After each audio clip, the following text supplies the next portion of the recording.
আমি আসছি সাহাবি মসজিদ। এটা আপনার ডিব্বা ফুজিরা।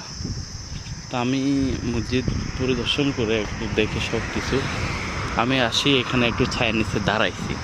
হঠাৎ করে আমার চোখ পড়লো, এটা কি গাছ নাকি লোহা দিয়ে বানানো। দেখি যে এটা গাছ, মানে একটু দাগ দিয়ে দেখছি কষ বাইরে হইতেছে। এরপরও লক্ষ্য করলাম এখানে অনেক আঁকিবুকি, অনেক লেখালেখি। হঠাৎ করে একটু দাঁড়ালাম, থমকে দাঁড়াইয়ে দেখলাম এখানে প্রতিটা পাতার মধ্যে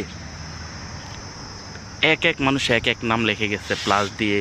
কেউ আনিকা, কেউ আর, কেউ আপনা, অনেক অসংখ্য মানুষ। এটার এমন কোনো পাতা নাই যেটার মধ্যে কেউ নাম লেখে নাই, মানে বাকি নাই। কেন লিখছে ওরাই জানে। এখানে লিখলে কি হবে, মানে ওরাই ভালো বলতে পারবে। কি পরিমাণ কুসংস্কার থাকতে পারে, মানুষ কি পরিমাণ এগুলোকে বিলিভ করে।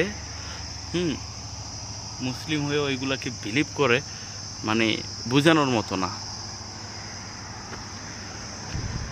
কি এগুলা আপনারা দেখতে পাচ্ছেন কিনা আমি ঠিক বলতে পারতেছি না।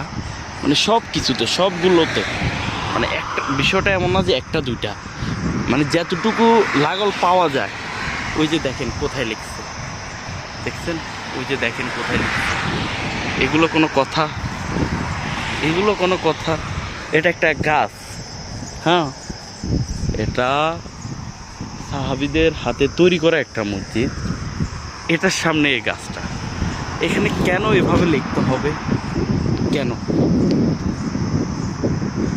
আর সব মেয়েদের নাম প্লাস দিয়ে ছেলের কোনো অক্ষর বা কোনো কিছু, আল্লাহই ভালো জানে।